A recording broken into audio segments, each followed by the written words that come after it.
बिस्मिल्लाहिर्रहमानिर्रहीम। मैं sir Salim.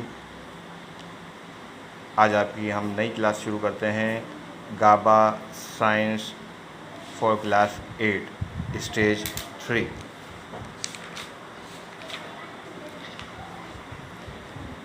Unit 1 classification of plants and animals. What is classification? Classification is the process of grouping in the living organism on the basis of similarities and difference।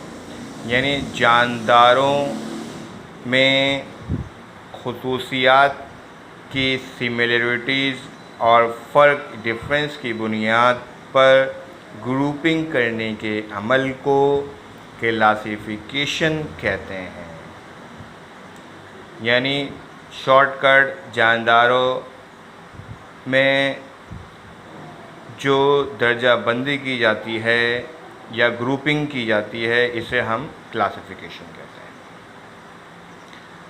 इस classification को पढ़ना taxonomy कहलाता है। यानी the branch of biology which deals with the classification of living organism is known as taxonomy। जानदारों में दर्जा बंदी करने के हवाले से पढ़ना टैक्सोनॉमी कहलाती है। और वो साइंटिस्ट जो टैक्सोनॉमी की स्टडी करते हैं टैक्सोनॉमिस्ट कहलाते हैं। Need for classification. There are millions of species of plants and animals in this world. Many of these are useful to us। पौधों और जानवरों के मिलियंस स्पीशीज़ हैं दुनिया में और इसमें से बहुत से हमारे लिए यूज़फुल हैं।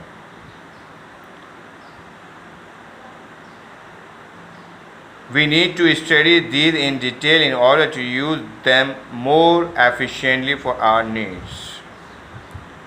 हमें डिटेल में इनके यूज़ और इनके फ़वाइद के हवाले से स्टडी करनी होती है। Many are harmful, इसमें बहुत से नुकसानदेह भी हैं। We also need to study them so that we can minimize the harm they cause to us। Shortcut classification की ज़रूरत को समझने के लिए कि जानदारों की स्टडी को आसान करना ताकि हमें उसके फ़वाइद और नुकसानात का सही अंदाज़ा हो। क्लासिफिकेशन को पढ़ना ज़रूरी है। Advantages of classification. It makes the study of living organism simpler, easier and systematic. यानी लिविंग ऑर्गेनिज्म को पढ़ना आसान और सिस्टमेटिक हो जाता है। और second point, it help in identifying different type of organism. यानी जानदारों की मुख्तलिफ़ अक़साम को पहचानना भी आसान हो जाता है। It help is knowing the relationship among different groups of organism. बाज़ जानदार ऐसे होते हैं जिनका एक दूसरे के साथ कनेक्शन होता है, मुशाबहत होती है। दो जानदार एक दूसरे से बहुत ज़्यादा मिलते जुलते होते हैं। हू बहू एक जैसे नहीं होते पर एक दूसरे से मिलते जुलते होते हैं। इस तरह के रिलेशनशिप में भी मदद मिलती है। Unit of classification. Unit of classification में बेसिक यूनिट क्लासिफिकेशन की स्पीशीज़ है कि the group of organism which is capable of reproducing among themself. यानी जो जानदार एक दूसरे के साथ आपस में रिप्रोड्यूस हो सकते हों, यानी अपनी नस्ल में इजाफ़ा कर सकते हों, वो स्पीशीज़ कहलाते हैं। Similar and related species are grouped together in genera. एक जैसे ग्रुप्स के जानदारों को एक जेनरा जीनस में रखा जाता है और एक जैसे जेनरा के जानदारों को एक जैसी फैमिलीज़ में रखा जाता है। यानी फैमिलीज़ में जो जानदार होंगे उनकी जेनरिक खसूसियात आपस में मिलती जुलती होंगी। इसी तरीके से सिमिलर फैमिलीज़ को एक ऑर्डर में रखा जाता है और एक जैसे ऑर्डर के जानदारों को एक क्लास में रखा जाता है। एक जैसी क्लासों के जानदारों को फाइलम में रखा जाता है और एक जैसे फाइलम के जानदारों को किंगडम में रखा जाता है। फिर नेक्स्ट टॉपिक हमारे पास है binomial system. The binomial system, या दूसरे लफ्ज़ों में हम कहते हैं बाइनोमियल नोमेनक्लेचर। बाइनोमियल नोमेनक्लेचर यानी ये जानदारों के नाम रखने का तरीका है। साइंटिस्ट का नाम एयर सामने है, कार्लोस लिनियस 1753 स्वीडिश साइंटिस्ट से ये तरीका मुतारफ़ कराया इन्होंने, जिसमें इस जीनस और स्पीशीज़ को मिलाकर नाम रखा गया जानदारों का। यानी फ़र्स्ट नेम जेनरिक नेम यानी जीनस पे मुश्तमिल होगा और सेकंड नेम स्पीशीज़ पर मुश्तमिल होगा। इस तरह से जो नाम रखने का तरीक़ेकार कहलाता है वो बाइनोमियल सिस्टम कह लें या बाइनोमियल नोमेनक्लेचर कह लें। इसमें जीनस और स्पीशीज़ को मिलाकर नाम रखा जाता है। मिसाल मैं आपको अपने पास से बता देता हूँ कि सरसों के पौधे को हम अच्छी तरह जानते हैं। सरसों के पौधे को मस्टर्ड प्लांट कहते हैं और अगर इसका बॉटनिकल नेम की बात की जाए तो बोटैनिकल नेम जो है इसका है ब्रासिका कैम्पेस्ट्रिस। ब्रासिका कैम्पेस्ट्रिस यानी फर्स्ट नेम जीनस और second one name is species. इस तरह से दो रखा जाता है नाम। सेकंड एग्जाम्पल मैं आपको दूंगा फ्रॉग का यानी मेंढक, और इसके भी दो हिस्सों में नाम हैं, राना और टिग्रेना। राना टिग्रेना ये फ्रॉग का बायोलॉजिकल नेम है। इंसान का biological name Homo sapiens. Classification of living organism, जब जानदारों की क्लासिफिकेशन की जाती है तो इसको डिवाइड किया गया है 5 हिस्सों में। पहले हम बात करते थे क्लासिफिकेशन की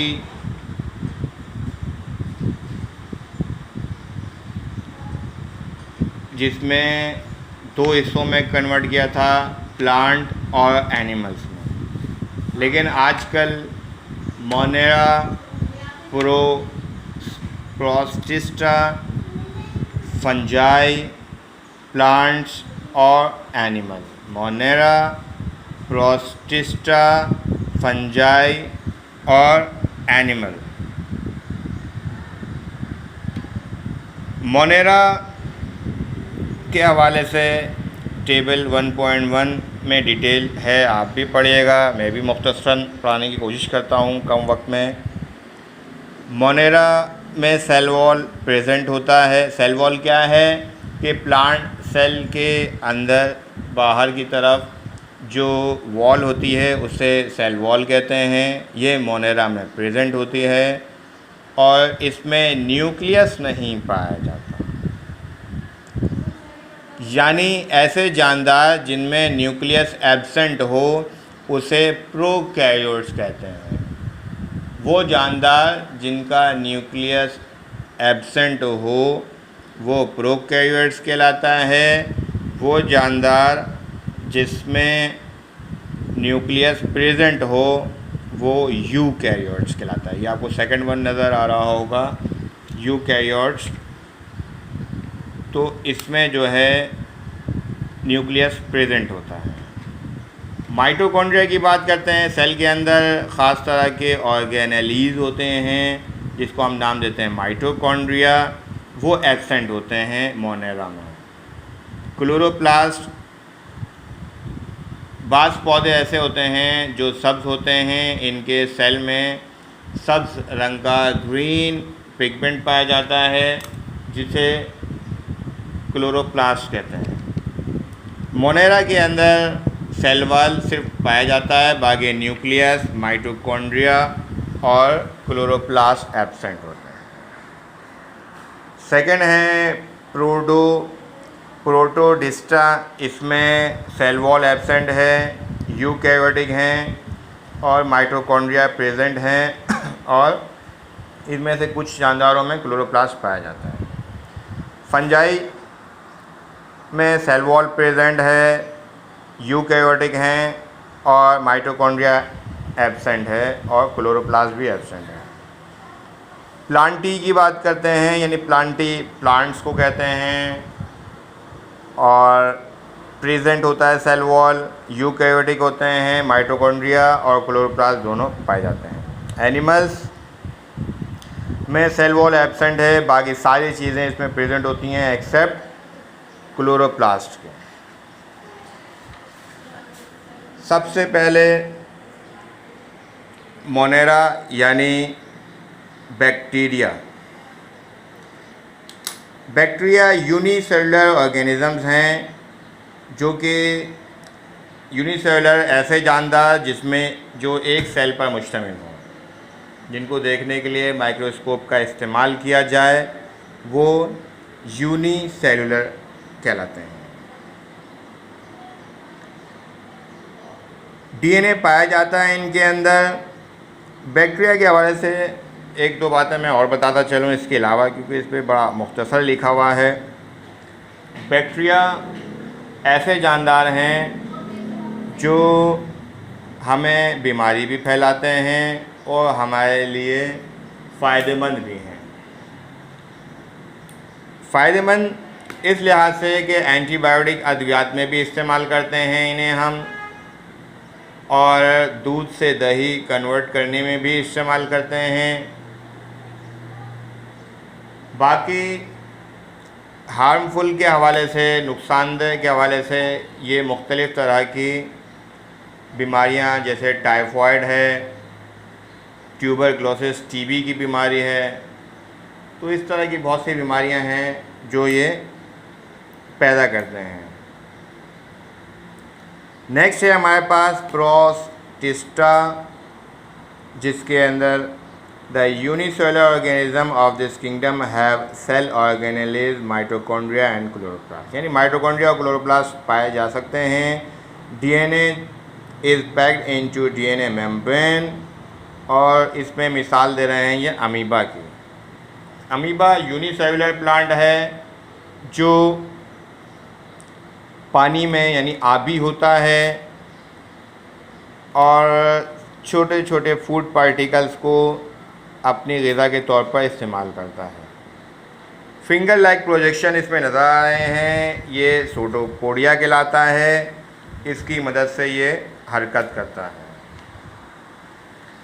नेक्स्ट हमारे पास है फंजाई। फंजाई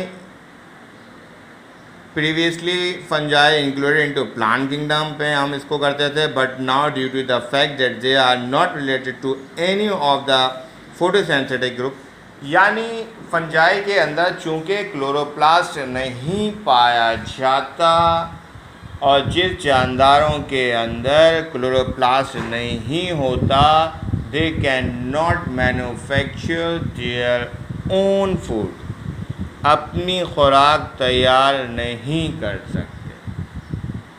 यानी जो जानदार अपनी खुराक खुद तैयार नहीं कर सकते, इसमें फोटोसिंथेसिस का अमल नहीं होता। दूसरे लफ्ज़ों में इसे हम ऑटोफाइट्स या ऑटोट्रॉफ भी कहते हैं। हेट्रोफाइट्स और हेट्रोट्रॉफ कहते हैं। हेट्रोफाइट्स और हेट्रोट्रॉफ कहते हैं। ऑटोफाइट्स वो होते हैं जो अपनी खुराक खुद तैयार कर सकते हों, और हेट्रोफाइट्स में जो अपनी खुराक खुद तैयार नहीं कर सकते हों। तो फंजाई हेट्रोफाइट्स होते हैं। Mostly fungi are saprophytes. यानी अब हेट्रोफाइट्स हो गए, अपनी खुराक खुद तैयार नहीं कर सकते, लेकिन ज़िंदा रहने के लिए ग़िज़ा की तो ज़रूरत है। ग़िज़ा फिर कहाँ से हासिल करेंगे? ये ग़िज़ा फिर ये डेड लिविंग ऑर्गेनिज़म से हासिल करेंगे, गैर ज़िंदा जानदारों से हासिल करेंगे। इसलिए इसे हम सैप्रोफाइट्स भी कहते हैं। फंजाई में DNA is stored in nucleus में पाया जाता है। Mostly fungi are saprophyte, obtaining food by the breaking down of absorbing surrounding material. यानी ये अपनी ग़िज़ा जो है वो अपने दाएं बाएं वाली चीज़ों से हासिल करते हैं। अब वो डेड ऑर्गेनिज्म से हासिल कर रहे हैं, किसी की डिकम्पोजिशन से हासिल कर रहे हैं, या कुछ भी हासिल कर सकते हैं। हम अक्सर और बेशतर देखते हैं कि डबल रोटी या खाने की चीज़ों पर ग्रीन या ब्राउन टाइप के सब्सटेंस लग जाते हैं, जिसे हम फफूंदी के नाम से जानते हैं। ये फंजाई की एक किस्म है जो ग़िज़ा पर अटैक करती है हमारी, और वहाँ से अपनी ग़िज़ा हासिल करती है।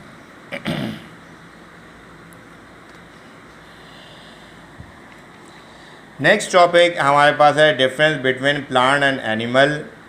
प्लांट और एनिमल में डिफरेंस, ये हम छोटी क्लासों से मुस्तकिल पढ़ते हुए आ रहे हैं कि प्लांट और एनिमल में फ़र्क क्या होता है।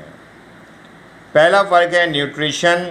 अभी मैंने आपको बताया कि ऑटोट्रॉफ क्या होते हैं, कि जो जानदार अपनी खुराक खुद तैयार कर सकते हों।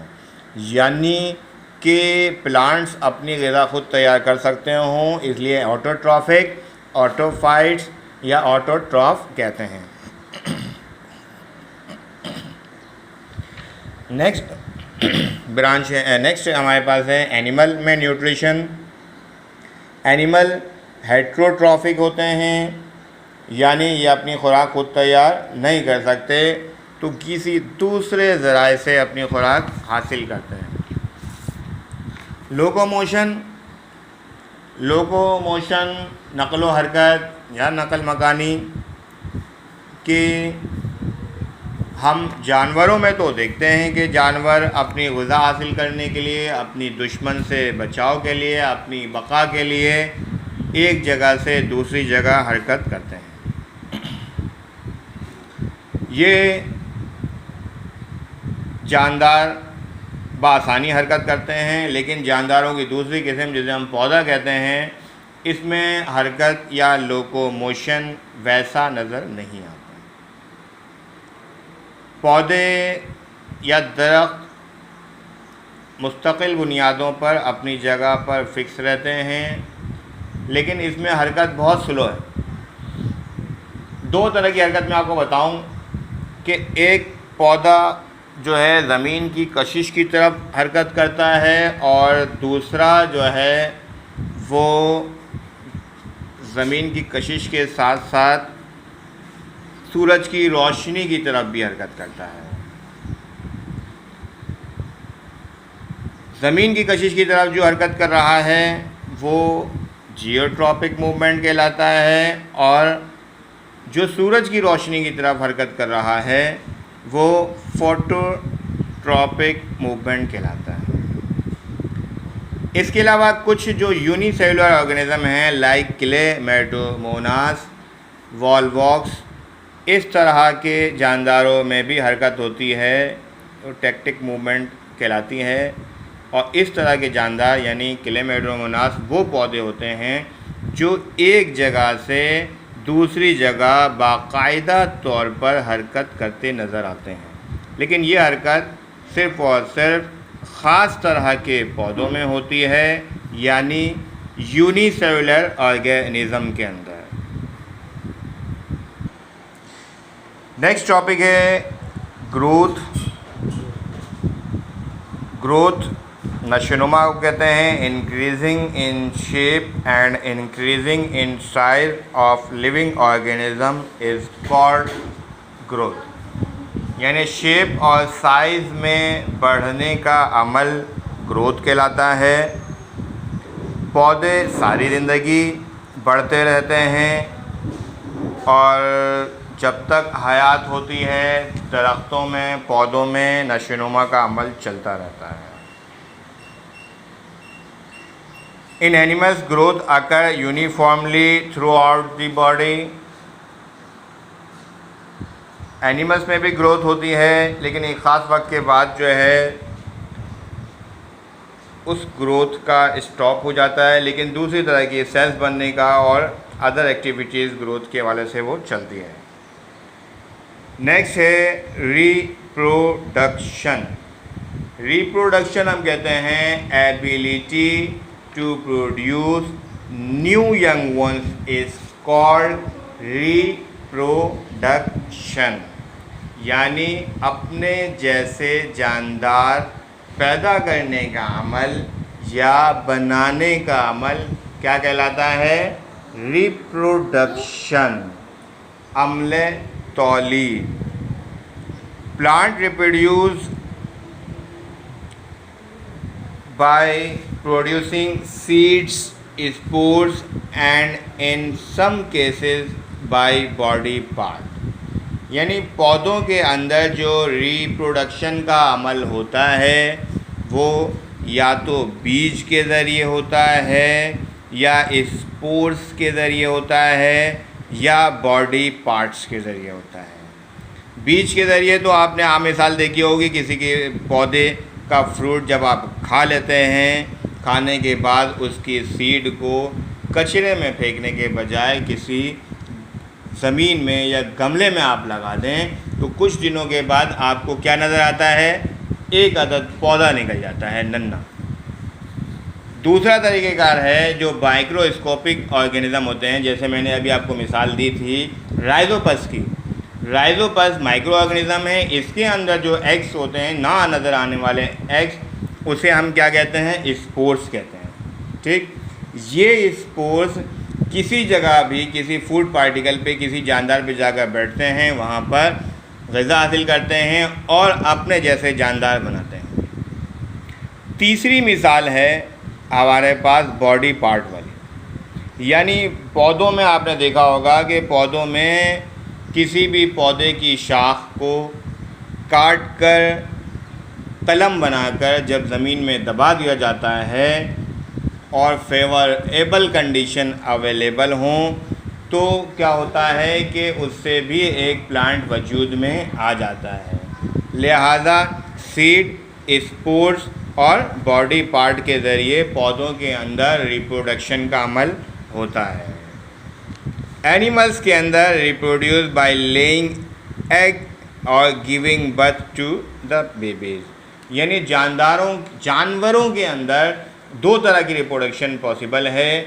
एक, या तो वो अंडे दें या वो बच्चे दें। मेमल्स होते हैं तो उसमें बच्चे देने का अमल है, और एग लेइंग हैं यानी पाइसेस हैं, रेप्टाइल्स हैं और एम्फीबियंस हैं, तो ये एग लेइंग्स होंगे, ये